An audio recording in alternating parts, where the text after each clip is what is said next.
A paz do Senhor Jesus Cristo, queridos. Estive meditando hoje na palavra de Deus e eu quero deixar um texto para o seu coração, para abençoar a sua vida, encontrado lá em Lucas, no capítulo número 5, a partir do versículo 1. Nos conta da história da pesca maravilhosa.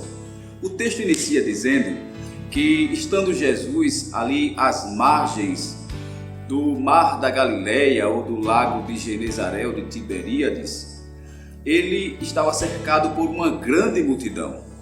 Multidão essa que estava ali por um propósito em comum.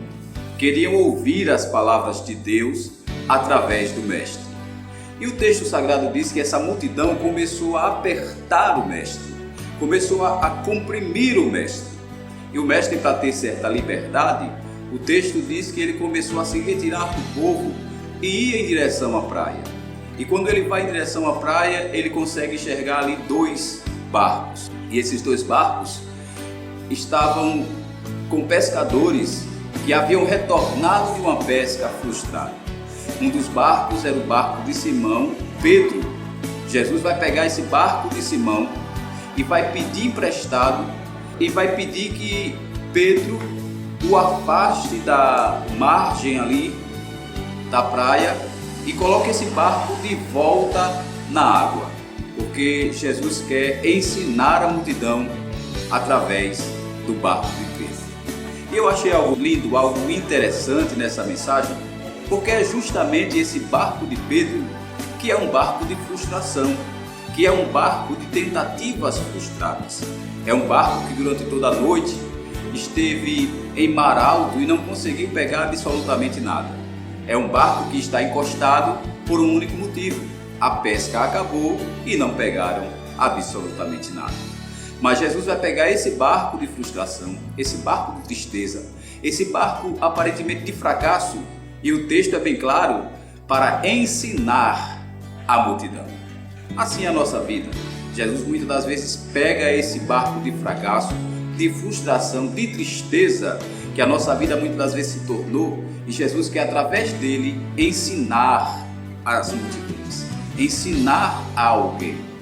E entre todos os ensinos que Jesus ele pode dar através de um barco de frustração usado por ele, é que quando há perseverança, aquilo que aparentemente havia dado errado, Jesus estando dentro desse barco, a história pode ser mudada. Jesus pode reescrever uma nova história a partir deste barco de frustração. É esse mesmo barco que depois que é colocado na água, Jesus estando dentro dele, Jesus vai guiar agora esse barco, e o texto sagrado diz que Jesus dá uma ordem ali para aqueles que estavam na embarcação, e Jesus diz: toque esse barco agora em direção ao mar alto. O versículo 5 diz que deveria ser dirigido para o mar alto. E estando no mar alto, Jesus diz: agora lançai a rede. Pedro vai dizer o seguinte: Senhor, durante toda a noite nós lançamos rede, pescamos e nada conseguimos apanhar. Mas sob a tua palavra nós lançaremos rede. Nós vamos obedecer a tua palavra. E eu achei lindo, achei interessante isso, porque Pedro está demonstrando aqui fé.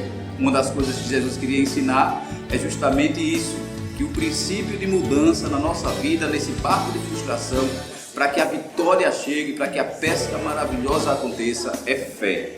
Fé e obediência àquilo que Jesus determina.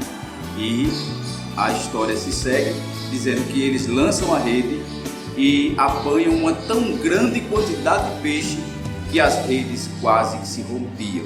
Tiveram que acenar, fazer sinal para outra embarcação, para poder outro barco vir para ajudá-los a arrastar. Tamanha era essa pescaria, que vai ficar registrada como uma pesca maravilhosa. Isso é o que Jesus faz com aqueles que perseveram, aqueles que continuam. Quem desiste facilmente, ou quem para no meio daquilo que é chamado processo de Deus, infelizmente não vê a pesca maravilhosa acontecer. Mas aqueles que têm a capacidade de se levantar mesmo depois de uma frustração, mesmo depois de uma decepção, mesmo depois de uma derrota, consegue se levantar e dizer: eu vou fazer tudo o que Jesus mandou. Quando se consegue levantar e ir em direção daquilo que Deus determinou, na direção que Jesus apontou, esses conseguem ser abençoados. Os discípulos foram abençoados mesmo depois de uma frustração, porque conseguiram fazer o que o Mestre mandou e conseguiram perseverar. Perseverar é continuar quando tudo em volta diz que deve parar. Perseverar é acreditar, mesmo quando não existem motivos visíveis para que se acredite em uma mudança. Mas eles perseveraram, eles lançaram de novo a rede e a pesca maravilhosa chegou. Porque aqueles que perseveram, esses alcançam aquilo que Deus já preparou. Esse é o tema do programa Segunda Glória dessa segunda-feira e eu quero contar com você. Participe conosco no nosso canal no YouTube, canal Segunda Glória, e também através do Facebook, facebook.com/programa Segunda Glória. A partir das 8 horas da noite, próxima segunda-feira, e eu aguardo você lá em o nome do Senhor Jesus. Deus abençoe a todos, fiquem com Deus.